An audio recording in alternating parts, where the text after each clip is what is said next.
How's it going, everybody? Elijah here with Western Landscape. I was going to go over today the different types of bedding material that you can put in your bed, and then kind of the advantages and disadvantages of those. So with landscape beds, you have a whole bunch of different options of what you can do. Generally, we're in Wisconsin here, we see mulch beds and then we see stone beds, or like a third option would be kind of neither, and then you would have ground cover. So those would be more or less your three options, and I'll kind of go through the advantages and disadvantages of those. So I'll go over stone first. So stone is going to be your lowest maintenance. You want to make sure that you put landscape fabric underneath the stone every time you do use stone. Stone is great for getting water to drain if you have an area with a lot of water in it. If you put stone, or a lot of water runs through. A lot of times, like on the fronts of houses, if your gutters kind of drain over, or you have some pooling. If you have mulch in there or like a ground cover, it's not going to do so well. So the stone does really well if you have a lot of water, and it's also very low maintenance because with the landscape fabric, you don't get a lot of weeds that grow through, and stone doesn't ever decompose, so you won't really get a lot of weeds. So that makes stone a pretty good option. It is some of the disadvantages of that would be when you want to replace the bed down the road, or you decide you want to switch to something else. It's time consuming to take out. So it's a little bit more permanent than mulch or a different type bedding material, but it lasts a long time. So worrying about replacing it generally isn't the biggest concern. I just wouldn't put it anywhere where you're thinking about removing the bed in a year or two from now. I think that more or less covers stone. We can move on to mulch now. So mulch is going to be the best one for your plants because whenever it rains or you get water in there, it protects the soil from getting too dry, or it helps. Obviously, if you don't get any rain, the soil can still dry out. But what it does is it locks in that moisture so that it helps the plants grow. Additionally, it helps prevent weeds.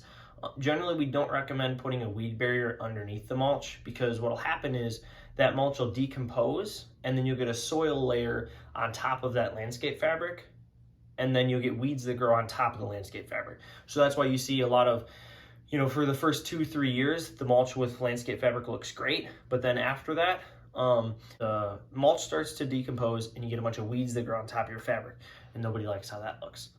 So the one alternative, or the one place you would potentially put landscape fabric, is if there's a lot of weed pressure already. So if you scraped an area and you didn't really get all the roots of the weeds, or you pull a whole bunch of weeds, there's still weed seeds in there. So a lot of times it is good to just put landscape fabric down. So sometimes we will do that.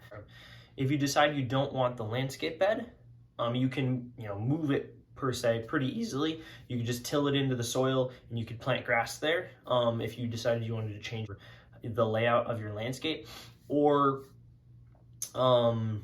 yeah, it's a pretty good option. What some of the disadvantages of mulch would be, you have to refresh it every 1 to 2 years. Obviously, every year is ideal, but you can get away with every 2 years if you spread it a little bit thicker.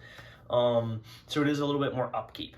You don't get as much weed protection as you do with the stones because you don't have the fabric, and weeds can grow in mulch once it starts to decompose. So that would kind of be your advantages and disadvantages of mulch versus stone.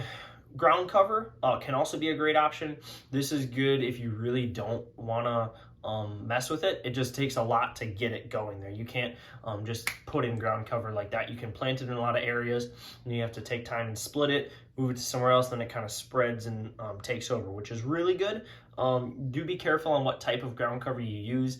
You don't want to use something that's going to spread into your lawn, because if it does that, then you have to treat it, and now you have another problem.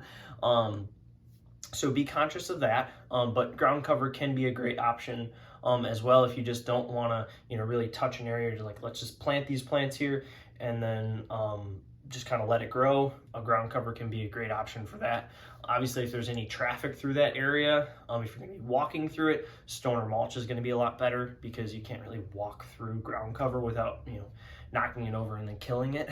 So because most ground covers are a little more fragile, and you don't want to be walking through them all the time. So if you have a path, a lot of people, if they have, especially in certain areas of Madison where there's a lot of trees, you don't get a lot of plants that grow really well. Or grass doesn't grow very well in the shade, so they'll do like ground cover beds, and then they'll have like a mulch path through it. That works very well. maybe some flagstones in there, but enough about the ground cover. Those would kind of be some of the different options. One thing I didn't mention is colors. There are generally probably 3 colors of mulch. You have your red, which some people love, some people hate. You have your brown, and then you have like a light brown, like a cedar. There are some gold mulches, and then there's they're just like non-dyed, just shredded hardwood mulch. And then for stone, there's all sorts of different colors. We use a couple different suppliers for those. We can, if you call our office, we can get you information on that. And that should pretty much wrap up our discussion here about the different types of bedding materials. I hope that helps. And reach out to our office if you have any questions. Elijah signing off.